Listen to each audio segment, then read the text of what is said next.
Heidi ho, everyone, and happy Sunday to you. Thank you for sharing part of it with me. I'm Geoff Pyne, and I'm a member of the Actions to Wealth trading team who bring you Sunday market update each and every Sunday. As I say, thank you for sharing it with me. Should be half an hour, and we'll release you to whatever's left of your Sunday. Well, if you were with me the last probably two or three times that I've presented Sunday market update, you will know, well, my narrative, I suppose, on Trump 2.0 and how to trade it. Good evening, Mahesh. Welcome. Today I'm going to combine that with one of my favorite ways to trade markets, and that is off boundaries. I'll share my screen if I possibly can. Well, since I've done this, guys. Okay, that's not going to help. Shouldn't be too long. Righto, I'm getting there. Sharing. And with any luck at all, you should be able to see some cows, which is what the show is all about after all. If you can see some cows, it would be very, very nice of you to put one or two, or I can see cows in, or moo or something in the chat box. That would be good. And then I can move on without any problems at all. Moo, thank you very much. Um, yeah, so it's all about, for me, trading off boundaries. Not all the time, but there are many opportunities where you can isolate boundaries. And of course, boundaries can be lots of different things. They can be horizontal support and resistance levels. They can be channels, rectangular squares, rectangles, triangles, pivots, moving averages. As long as the market is going there consistently and doing something when it arrives at those boundaries, that's where we get to have all of our fun. I'm going to show you my method of doing that and give you some ideas as to how to trade the markets going forward, especially in this very turbulent and volatile time in which we find ourselves. So here we go. Of course, not all boundaries are equal, which I'm going to show you in the very next slide. Um, you've probably, well, you have all been taught, I'm sure, that the longer is the stronger, right? So the longer the time frame, the stronger the signal. And so too, the bigger time frame a barrier is on, then the more likely that barrier is to repel price. Now, when I started, the reason you're seeing moo cows here is when I started trading, it was the very first thing I was taught, and it's still embedded in my brain, that these animals are penned in by fences, right? And once they get to a fence, if they can't break it down, then guess what they'll do? They'll go to, yep, you guessed it, the next fence. And like I said before, that can be a rectangle, it can be a triangle, it can be a parallel channel, whatever you want it to be, or whatever it is. Our challenge, of course, is recognizing what they are and where those boundaries lie. But as I said, some boundaries are different to others, and the longer the time frame, the stronger the barrier. Now let's have a little look at this one here. And the last, as I said before, the last two or three times that I've presented this show, I've shown this particular chart. There are clear boundaries. This is a monthly chart of the dollar index, right? And to me, it's a super important chart because, well, the dollar, the US dollar, is relevant to a whole bunch of assets, right? It's still the major currency of the world. Everything's still traded in US dollars. That is changing. Yes, I 100% agree with that. And ultimately, fundamentally, it's very, very difficult to be bullish, the US dollar. However, I'm going to show you now why it is possible from a charting point of view to be, even if it's only in the short term, a little bit bullish, this particular asset known as the US dollar. So this was really my go-to chart. Um, well, as soon as Trump 2.0 became reality, why would you think that would be? Well, because I was looking for something that showed me what happened after Trump was elected the first time. And I pontificated that maybe if that happened before, perhaps it can happen again. That was the thesis or the basis on me searching this particular chart. The red lines that you see on this chart depict that. So if I can use my cursor, hopefully you can see my cursor. Maybe I can use a pen. There we go. So the thesis of the red lines is the first red line here is back in 2017 when 2016, sorry, November of 2016 when Trump was elected. And I wanted to know what happened between the time he was elected, and as we all know with presidential elections in the United States, they happen in November, but the new president isn't inaugurated until January. So what happened after Trump was elected is the red line, the first red line, and the second red line is what happened after the inauguration, or in other words, what happened when he got into office. So you can promise, promise, promise, but until he actually acts, and he acts very quickly, as we now all know, there's really nothing, no substance. Maybe hints, lots of hints, and he did give them, no question. So in this case, in 2016 into 17, the market after the election went up, up. This is the US dollar for 3 months before it turned around. So I thought that would be interesting to compare to what happened since the 2020 election. So 2020 elections here, we went up, up, 3 months later, down. Now that 3 months later, guess what that is? That is the inauguration, right? So that's exactly what happened. The market did exactly the same thing, went straight up after the election and has come straight down since the inauguration of Trump. Now, you may say that's a coincidence. Fine. We're each entitled to our own opinion. I don't believe that's the case. I believe that was going to happen. And ultimately, if you have a look at the next one, and I'm sure you've all seen it anyway, that's exactly what did happen. I've missed a slide here, guys, for some reason. That's weird.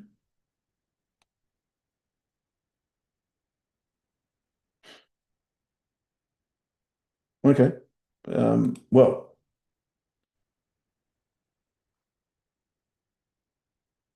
maybe you're just not seeing it. Anyway, you can't see my cursor. Okay, I'll do a bit better than that. For some reason, I cannot see the slide that I wanted to show you, but now I'm seeing it on my next screen, and there it is. So that's what happened. Can you see the cursor now, Mahesh? See that circle? When I did this webinar, the last time I did this webinar, beautiful, thanks, Roberto. This is where we were here, right? So going back to the previous slide. And remember I said that all boundaries are not equal. This channel here, which is the monthly chart, super strong, right?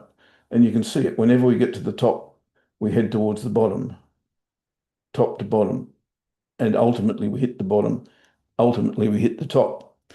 So with that in mind, where would you think that the next boundary touch is going to be?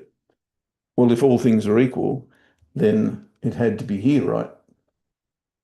And that tied in beautifully with the thesis that after the Trump inauguration, the market went down for 1, 2, 3, 4, 5, 6, 7 months before it actually stopped going down.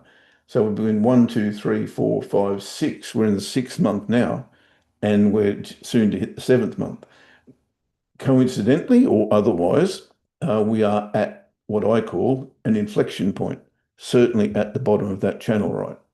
And here's where I get excited because this is now telling me that we are at an inflection point and something will happen here, whether that is a bounce to the upside or whether it is a break to the downside. I don't know that yet, but that doesn't matter because I can wait until the market tells me exactly what is going to happen next.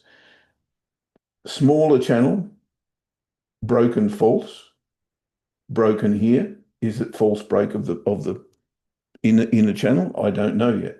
But it looks to me like we've had a break and a retest. And of course, that drove it down to the bottom of the bigger channel, the most potent, if you like, of the two channels. Now, what happens next? Do we go, I wish it didn't do that. Sorry, guys, these slides have just got me confused at the moment. Do we actually go up here and bounce off here and head towards the top of this channel again? Fundamentally, as I said before, I cannot make a case for that. I simply can't see how in this environment where you've got things like BRICS, you've got things like the petrodollar collapsing, you've got things like China wanting to revalue or revalue the yuan to gold rather than against the US dollar. With all of that going on, and there's plenty more going on, can I actually see the dollar strengthening? No, I can't. Fundamentally, I simply cannot. So my bias currently is anti what the chart's telling me. That's a time where I need to go, something's not right here. Something's amiss. Am I right? Is my fundamental view right? Or is my technical view right? Well, I don't know yet. But this chart should tell me. How so?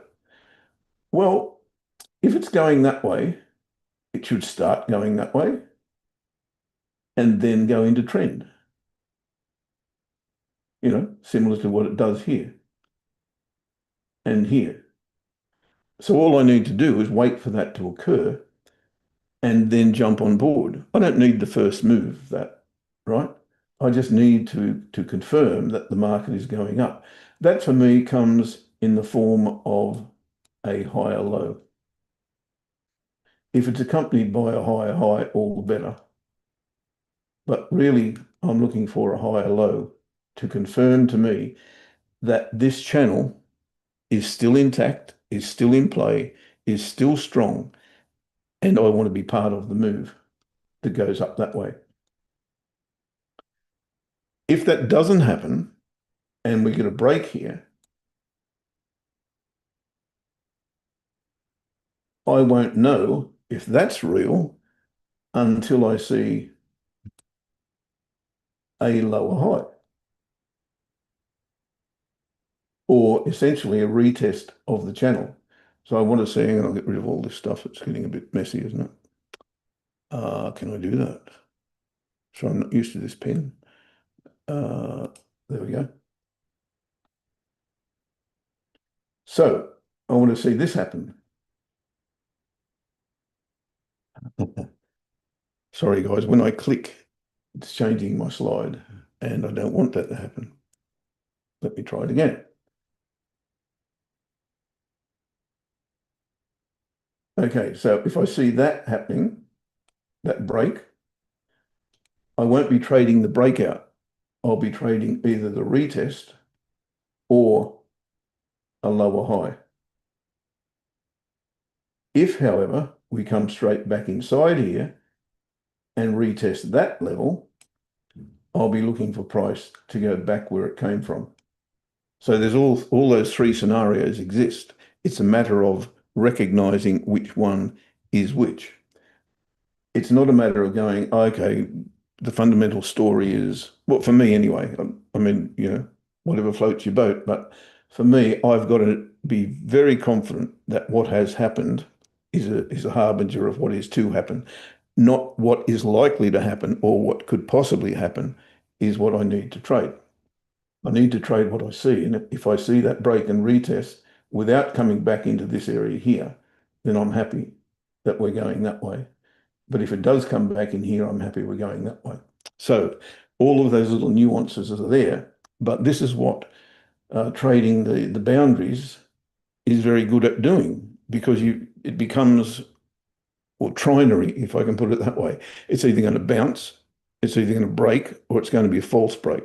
They're the only three options that are possible once you've hit these boundaries. And these boundaries are so frequent that you wouldn't believe it.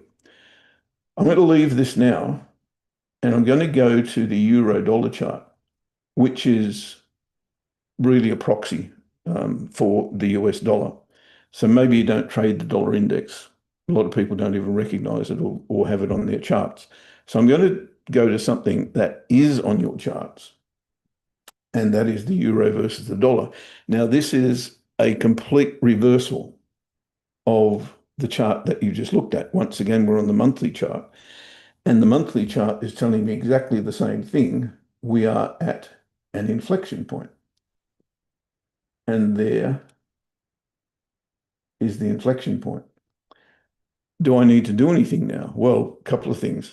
If I'm already long euro versus the dollar, which a lot of people will be at the moment, then I don't need to do anything, but I'd need to pay attention.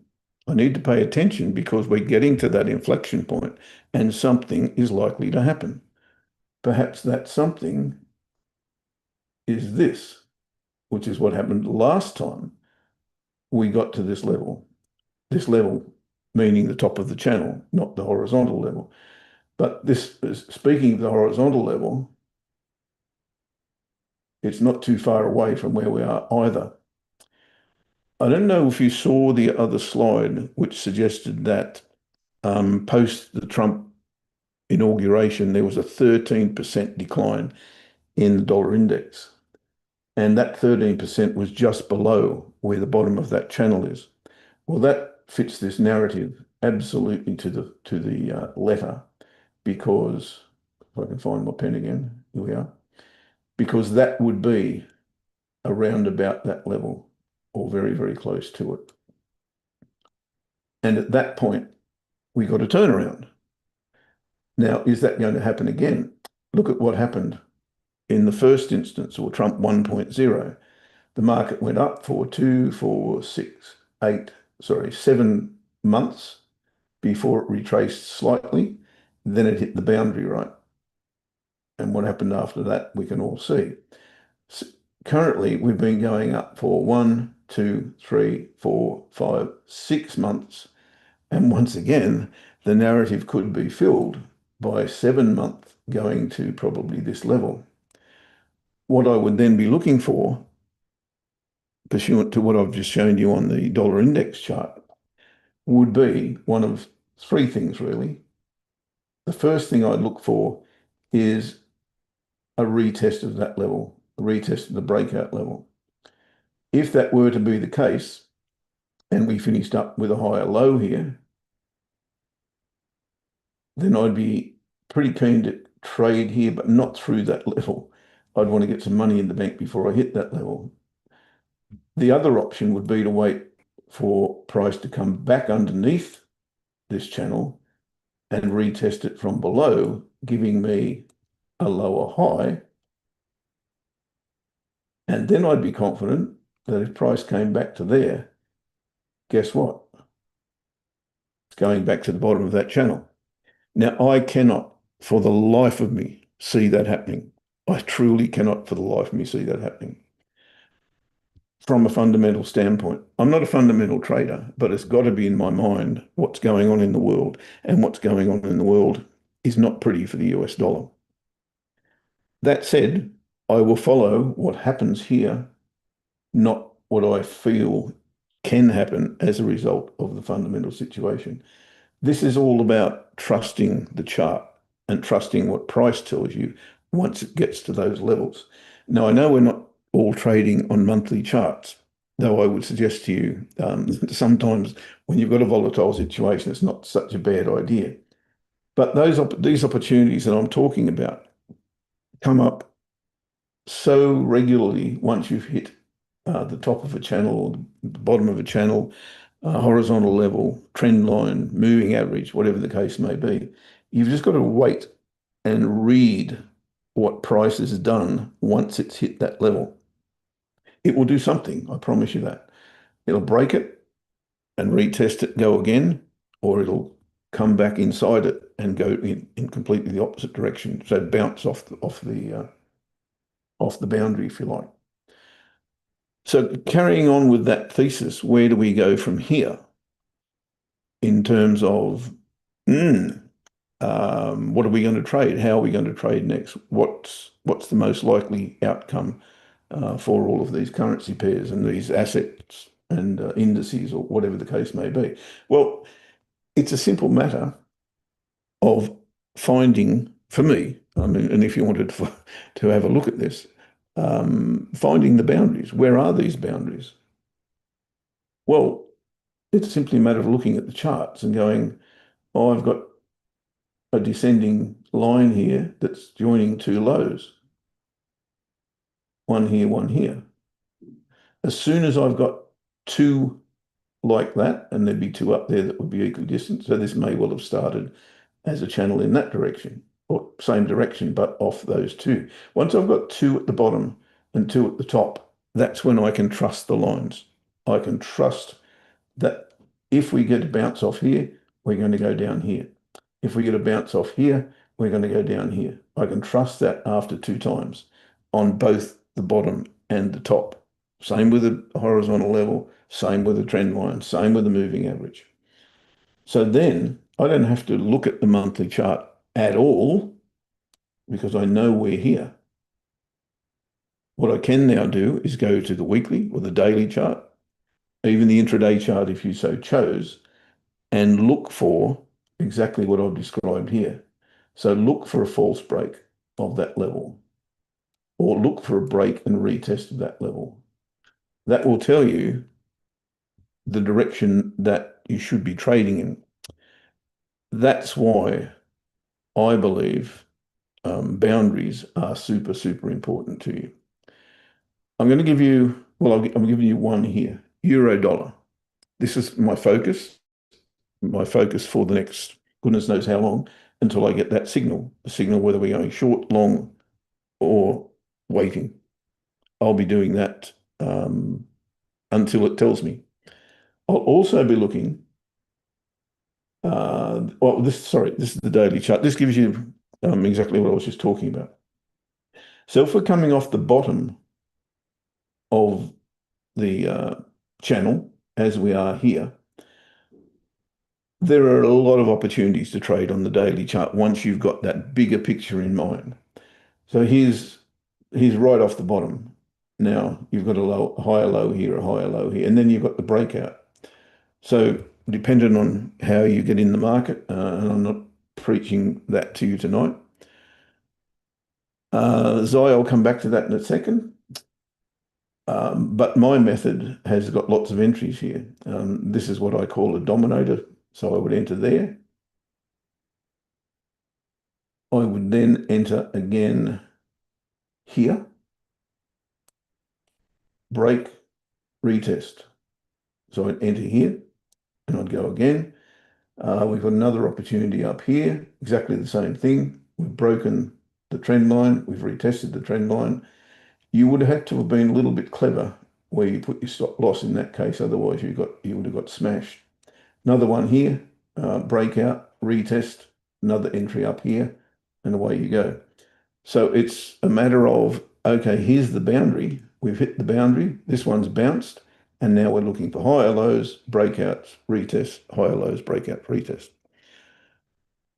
The two red horizontal lines on my chart are horizontal levels that I respect or the market respects. So this goes back into the past, but you can see here it's been resistance, resistance, resistance.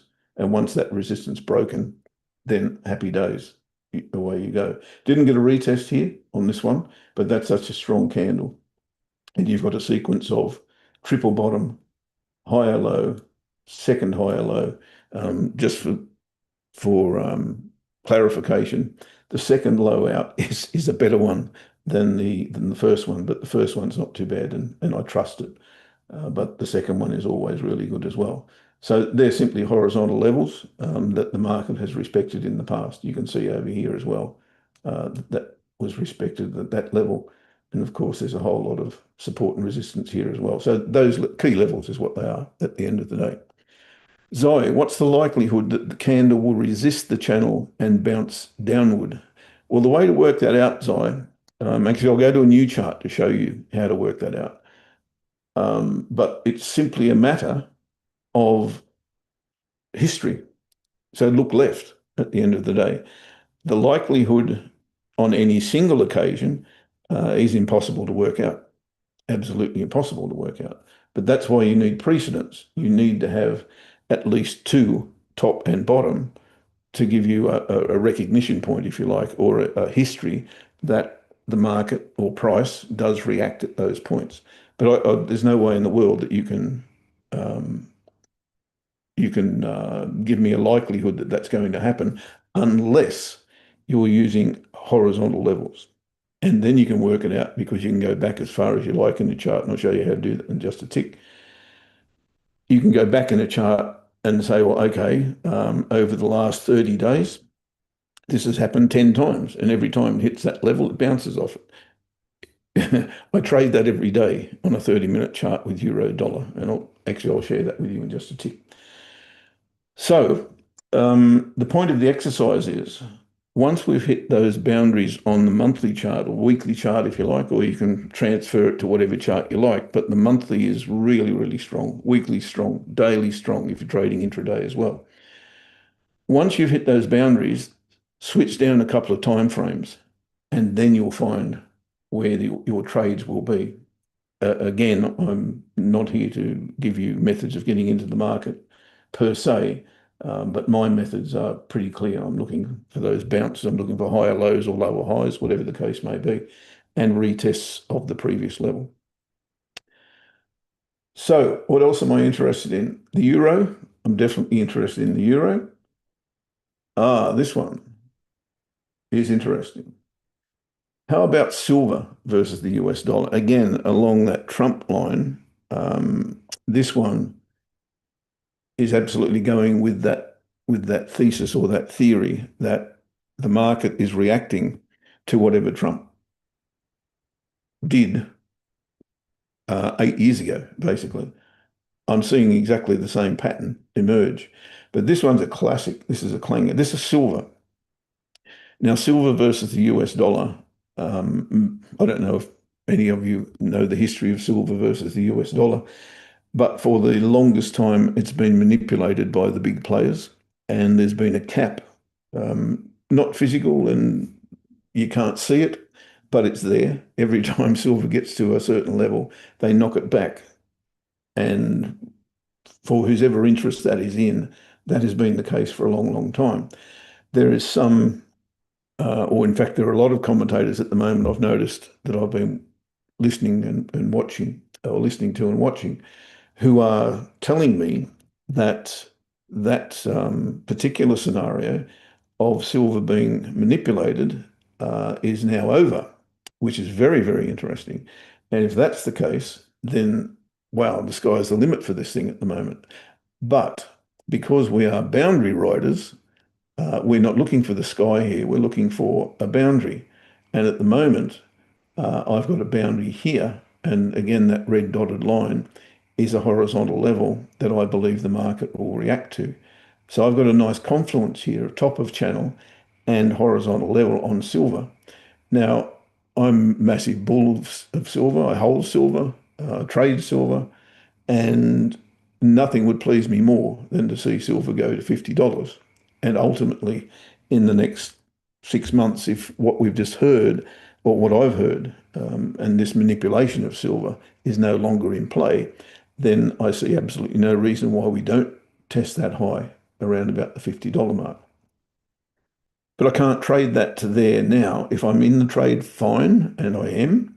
But if I'm not in the trade, I probably need to wait to hear and see what happens. Once again, I need to see if this is going to break and retest, which gives me an entry on the smaller time frames, if you like, or I need to see if it's going to bounce primarily off here, give me a lower high, or it breaks, but it can't maintain the break and comes back underneath like here, similar to what it's done here, right? So it couldn't get through this level, back under it came. Guess what? Gave you a lower high.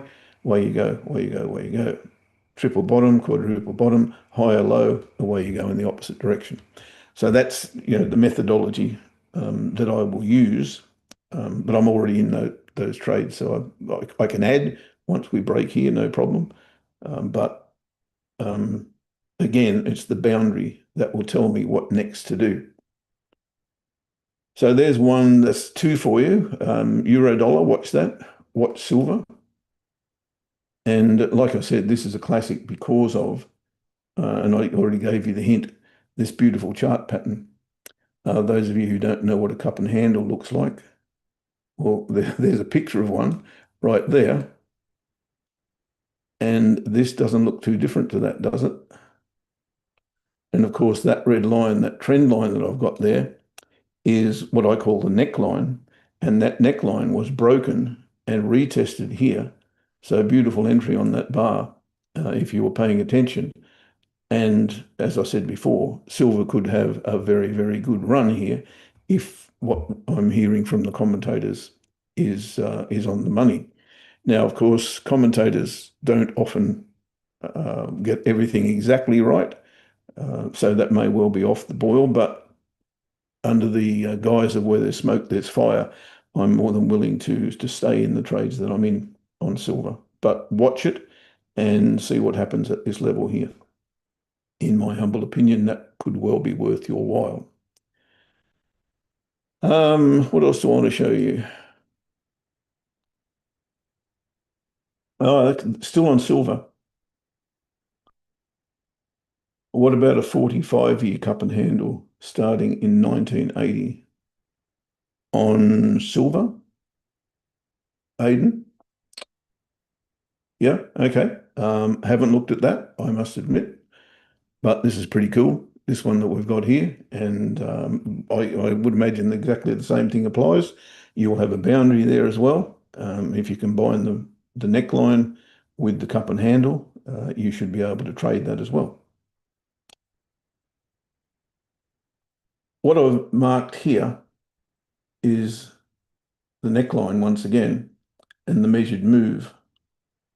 There's what is expected to happen here is expected to duplicate here once the breakout occurs. That's not necessarily my theory, but it's a working theory, and a lot of people will go by that. And it often happens that that's the case. The nice part about that is it coincides with my thesis that this level here is strong, and the top of the channel should be an excellent opportunity to look for a trade. Again, against the US dollar, this looks, in my mind, from a fundamental point of view, unlikely to go back. But if the chart tells me that's the case, then that's exactly what I will have to do. Trade it, or certainly get out of my longs, not necessarily trade it short. Okay, so gold, sorry, not gold. I'm not going to do it with gold today. But silver, I think, is well and truly on the mark. Here's another boundary that I want you to recognize and concentrate on, because these happen on every single time frame, every single day of the week, especially on currency pairs that are recognized as ranging pairs. This is one of them, one of the classics, US dollar versus the Canadian dollar. And once again, going back to the thesis that we are in a bearish US dollar time frame, flavor, whatever you want to call it, going with that thesis, then this fits that bill absolutely to perfection. Got a little bit of a problem with it at the moment, in that this horizontal level here looks to be holding.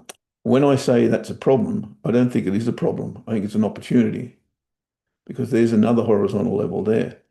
And what I'd be looking for right now is for the US dollar to rally short term and take us back to that level, at which time I'll be certainly looking for entries here short on US dollar versus the CAD. But going back to the thesis, we've got one here, equal highs, equal lows, And that's when you start paying attention. On this chart, once again, we're on a monthly chart.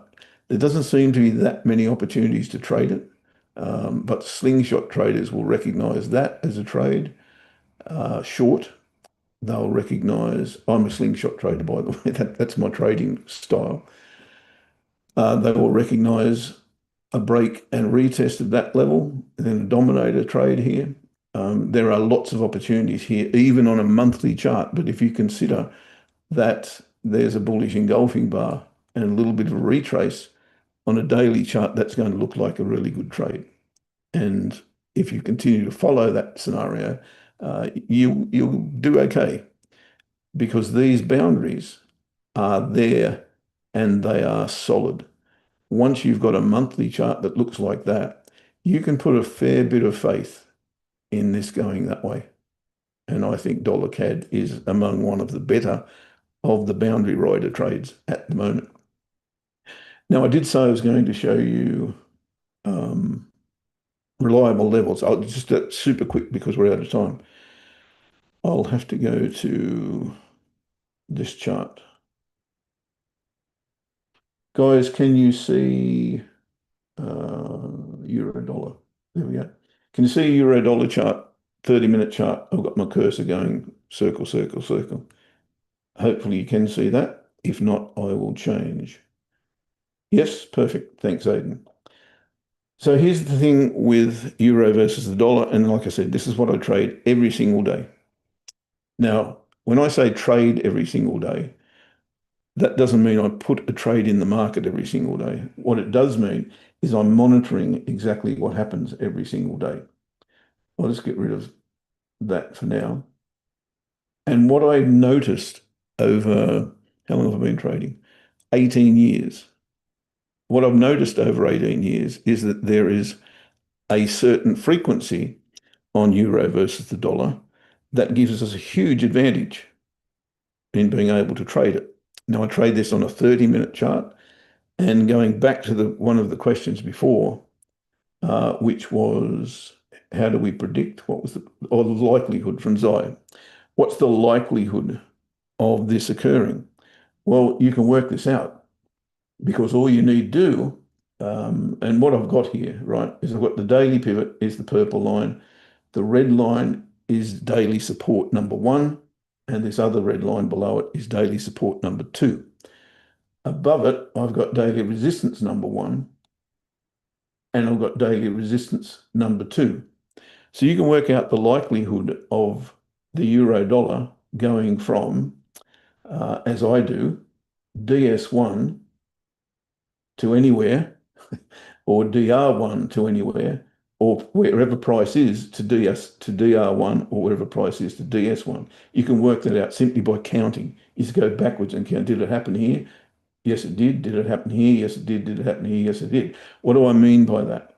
Okay, so here's roughly how I trade this. I'll be doing a course on this at the end of the year, I think, but I want to show you exactly here how I deal with it, and I wish it wouldn't do that. Sorry, guys. I'll get back to that chart as soon as I possibly can.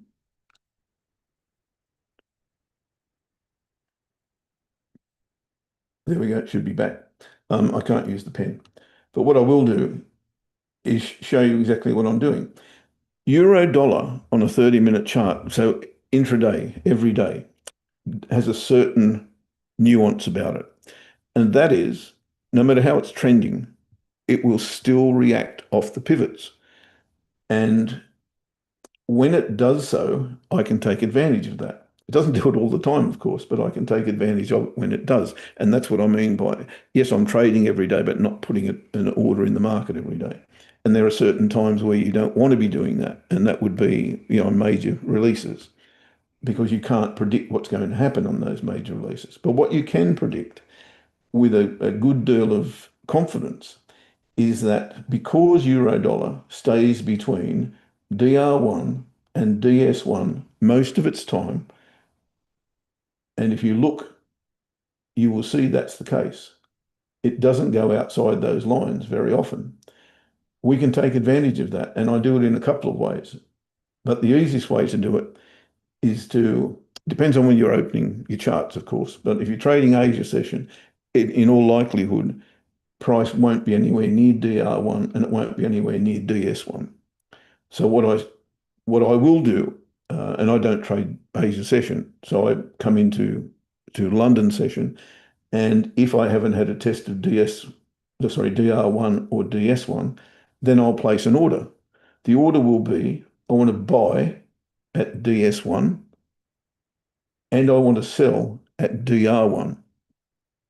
That is a one cancels other trade. So if one triggers, you cancel the other. Now, in the last 3 or 4 days, that has been infrequent, but on Friday, it worked a treat. So coming into London session, we're here. DS1 had not been tested, so I put a buy order here on DS1. I put my stop loss 15 pips below DS2, sorry, and you then take your profit. Well, sorry, this is how I manage it. You can manipulate it, test it, whatever you want to do with it to find a better or best outcome for yourself. What I then do is as soon as the market closes and I'm positive, which in this case it was on Friday, I close. Now you could manage that in many different ways. You could move your stop loss underneath the bar. You could move your stop loss underneath the swing, whatever you want to do. The management of that is up to you. But the best outcomes are when you close at the first positive close. So it could go into tomorrow, it could go into Monday, sorry, it could go into Tuesday. But as soon as you get that positive close, you close the trade. Now here on last Monday, you would have entered the market here and you would have put your stop loss here. Now you didn't get a close positive until you probably got taken out. I didn't trade this, so I don't know the answer. No, I don't think you would have. 15 pips above there is there. So the market never got there. So as soon as you got a positive close, which happened here on Friday, you would close the trade. So that's the way that works. Here, you wouldn't have got a positive trade, so this would have been a loser. So coming into London session, you place a short order here, place a long order wave down there. Your stop loss is up here somewhere, but you never got positive. So that would have been a loser. This one here, however, you would have had an entry here short, stop loss up here, positive close here, close the trade. Exactly the same thing here. You have a buy order here, positive close, you close the trade. Same here. Yeah, this would have been a hell of a ride, but you put a buy order here, stop loss is way down here somewhere, you got a positive close, and therefore you close the trade. That was a decent one, but my goodness me, you would have had a heck of a time there. Interesting. You might have got lucky and put a take profit here. That would have been good, but that's not the rule. And here again, you've got a sell order here off the DS1 of DR1, sorry. Positive close is here. Nice trade. You don't get those too often, those big ones, but the little ones you get quite frequently. So there you go. There's a few ideas for you guys how to trade this volatility, this Trump thing that we all have to put up with. The boundaries are the ones I would recommend to you. Study them, find them on the charts, and then look what happens once price actually hits them. But that euro dollar one, that's not a bad one either off the 30-minute chart. All right. That's it for Sunday Market Update this week. I have gone over time. My apologies for that. I hope you got something from it. And I look forward to the next time we catch up with you, which I think is in about a month or so. Have a great trading week ahead and take care. Bye bye for now. See ya.